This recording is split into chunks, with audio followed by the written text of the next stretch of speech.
Hello everyone. Greeting from Shri Sahakelkar College Devgad. Myself Professor Rashmi Hirlekar. To be continued with financial accounting. In previous lecture we have seen how to solve problems on valuation of goodwill. We have seen 5 problems. In today's lecture we will discuss about problem number 6, 7 and 8.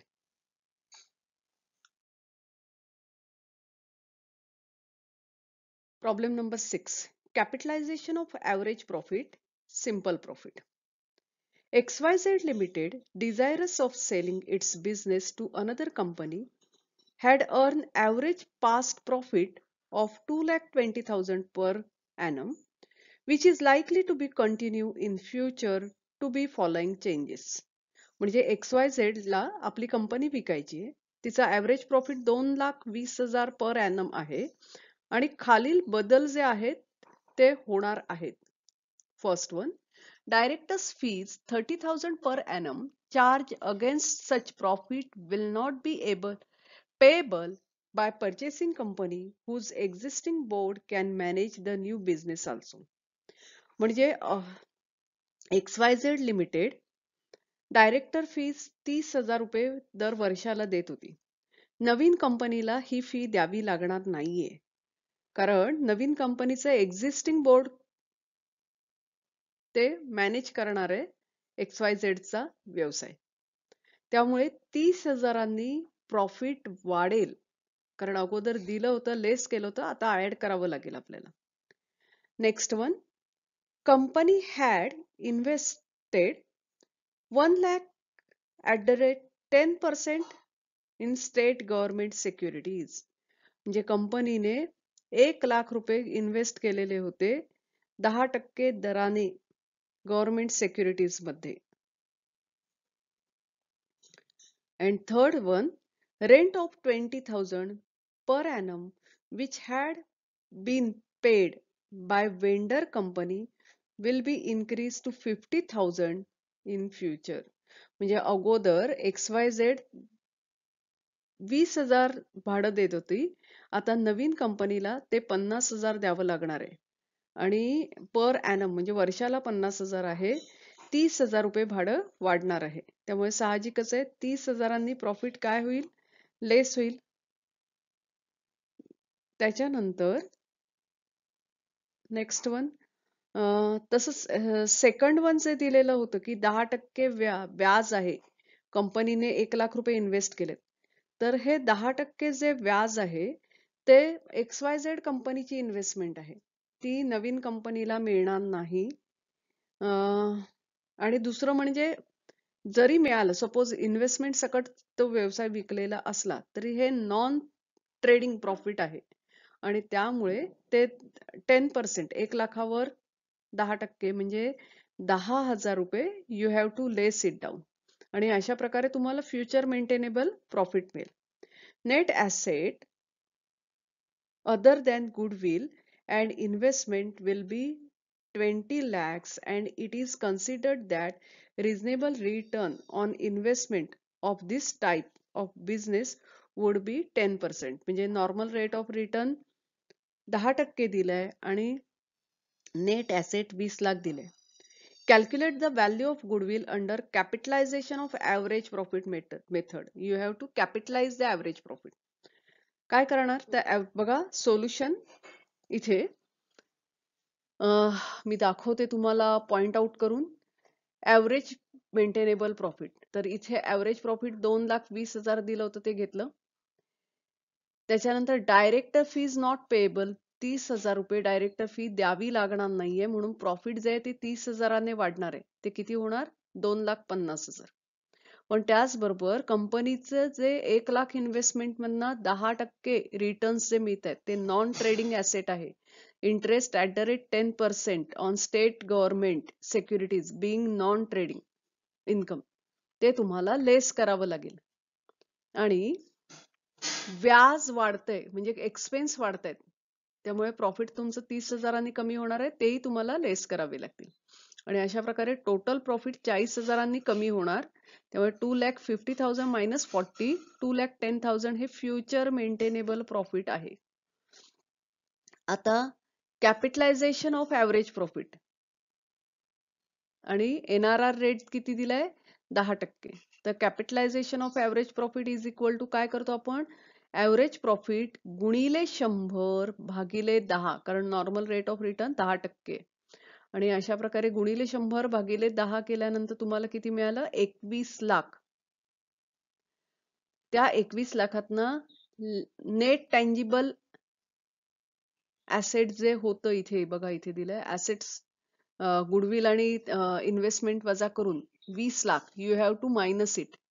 21 lakh minus 20 lakhs, you will get 1 lakh as a goodwill. काय केलं कळलं तुम्हाला, की capitalise profit जे काढलेलं आहे त्याच्यातून net capital वजा केलं आणि आपल्याला गुडविल मिळालं.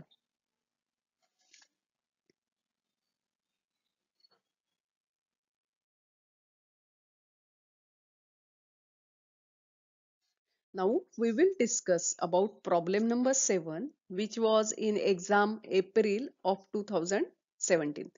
2017च्या एप्रिल महिन्यात युनिव्हर्सिटीच्या पेपरमध्ये आलेला हा प्रॉब्लेम आहे, capitalisation of super profit method.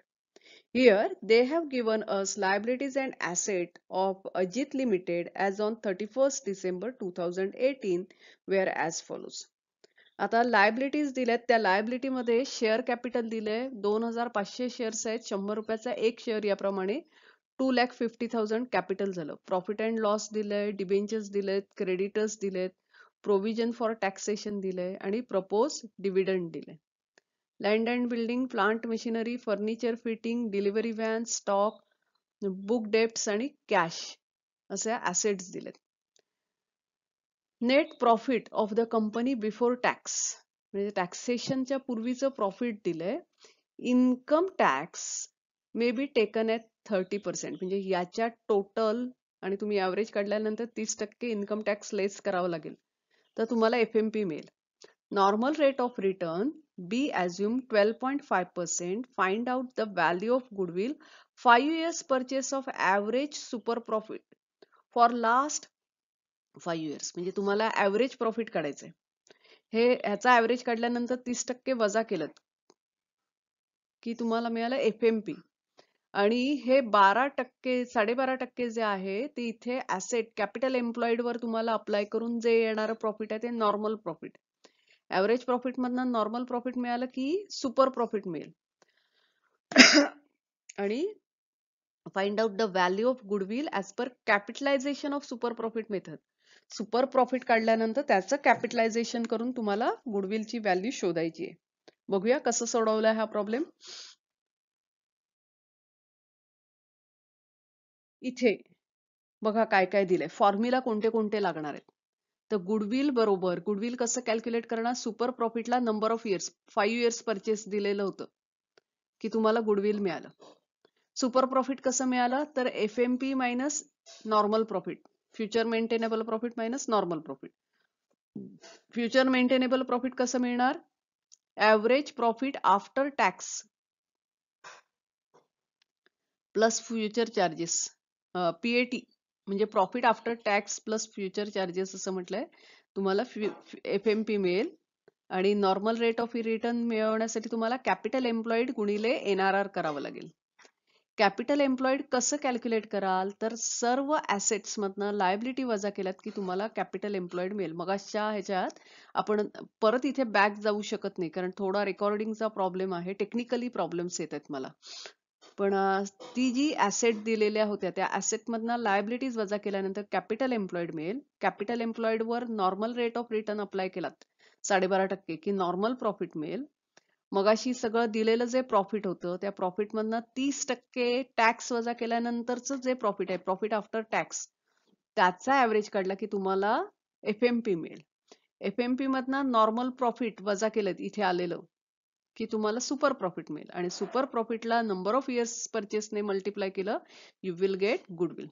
बघा इथे मगाशी जे दिलेले होते FMP given profit before tax, we convert it profit after tax.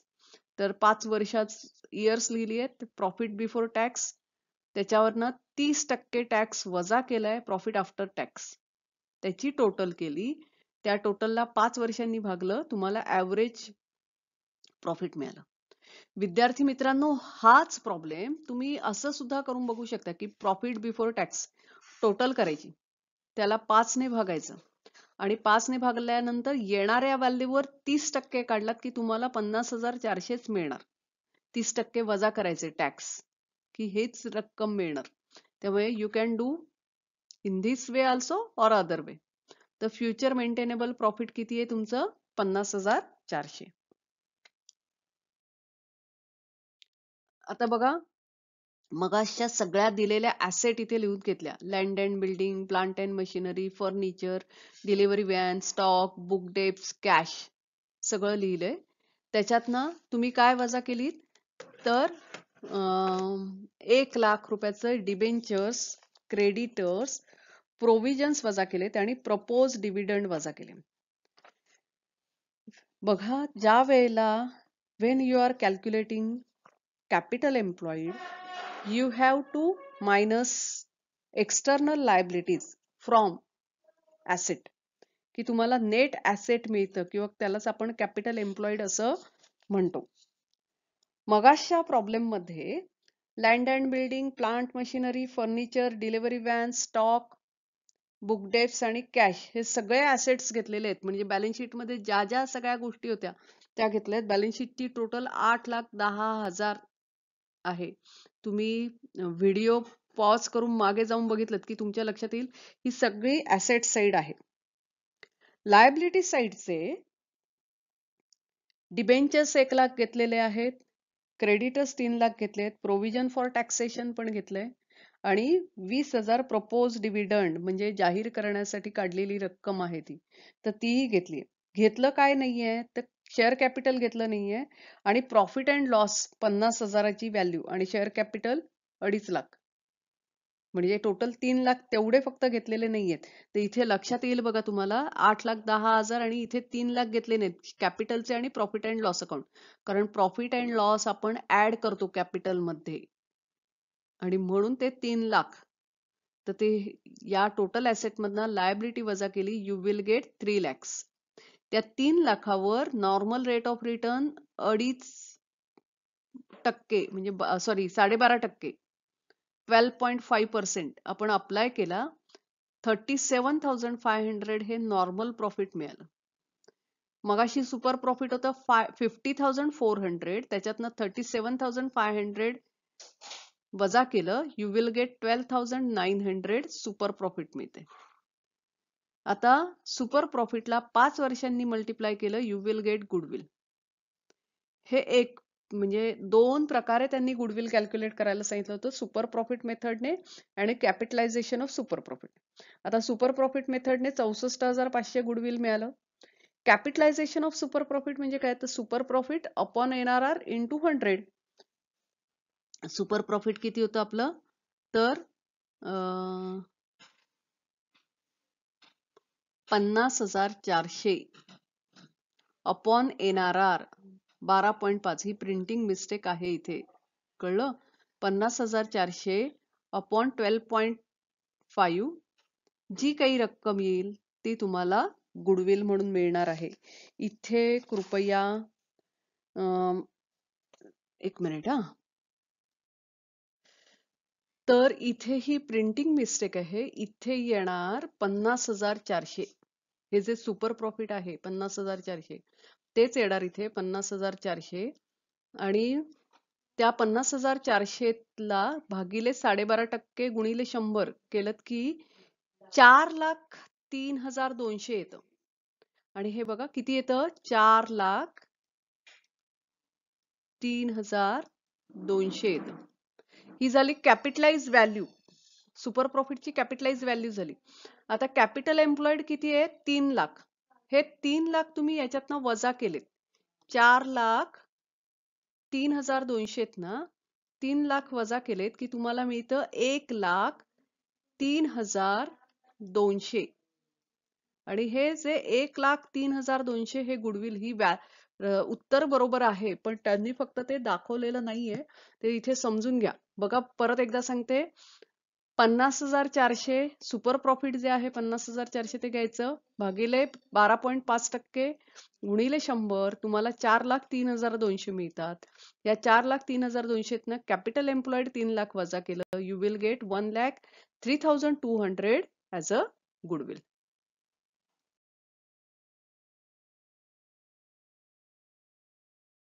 Now we will discuss about today's last problem.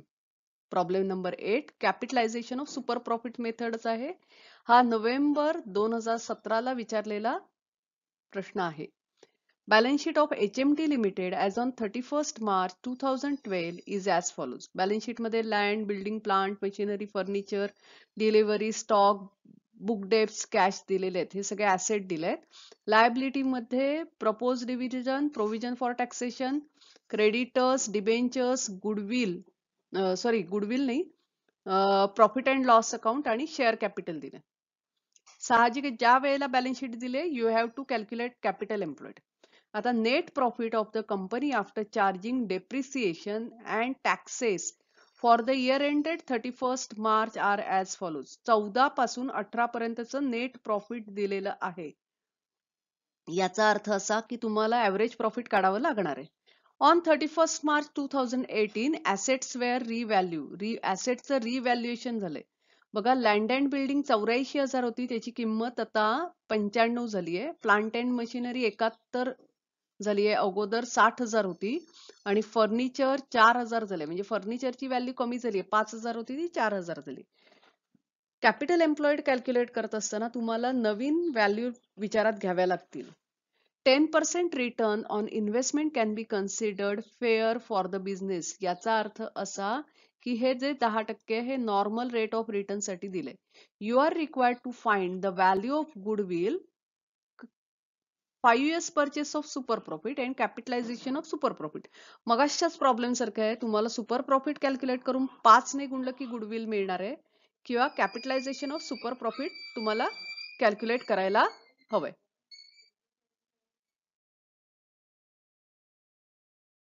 बघा मगाशी सांगितल्याप्रमाणे 5 वर्षाचं प्रॉफिट त्याची टोटल केली divide by 5 you will gate average profit. आणि मगाशी प्रॉब्लेम मध्ये सांगितलेलं होतं की this profit is after charging depreciation and taxes. त्यामुळे तुम्हाला बाकी काहीच कॅल्क्युलेट करायला नको. ऍव्हरेज प्रॉफिट 18,600 आलं. Normal rate of return on capital employed apply करायचंय तुम्हाला. त्यासाठी कॅपिटल एम्प्लॉईड कॅल्क्युलेट करायचंय. कॅपिटल एम्प्लॉईड कॅल्क्युलेट करत असताना land and building, plant and machinery आणि फर्निचर फिटिंग यांच्या नवीन व्हॅल्यू बघा 95,000, 71,000 आणि 4,000 घेतल्यात. बाकीच्या सगळ्या ओल्ड व्हॅल्यूज ज्या दिल्या होत्या त्या घेतल्या आपण इथे. त्या सगळ्या ऍसेटची टोटल 2 lakhs झालेली आहे. यातनं आपण फक्त कॅपिटल आणि प्रॉफिट अँड लॉस अकाउंट सोडून बाकीचे सगळं मायनस करणार आहोत. डिबेंचर्स 15,000, क्रेडिटर्स घेतलेत आपण, प्रोव्हिजन फॉर टॅक्सेशन घेतले आणि डिव्हिडंड घेतले. या सगळ्याची टोटल वजा केल्यानंतर 1,41,000 हे तुम्हाला काय मिळालं, कॅपिटल एम्प्लॉईड मिळालं. याच्यावर 10% म्हणजे 14,100 हे नॉर्मल प्रॉफिट मिळालं. 18,600 ना 14,100 वजा केलं you will get super profit of 4,500. आता गुडविल कॅल्क्युलेट करण्यासाठी 5 वर्षाच्या सुपर प्रॉफिट इतकं गुडविल व्हॅल्यू करतात सुपर प्रॉफिट मेथडने. म्हणून 4,500 इंटू 5 22,500 हे गुडविल मिळालं एका मेथडने. दुसरं मेथड काय सांगितलंय, capitalization of super profit. 4,500 super profit होतं. Super profit upon NRR into 100 आणि म्हणून 4,500 गुणिले 100 भागिले 10 म्हणजे 45,000 रुपये तुम्हाला गुडविल मिळते कॅपिटलायझेशन ऑफ सुपर प्रॉफिट मेथडने.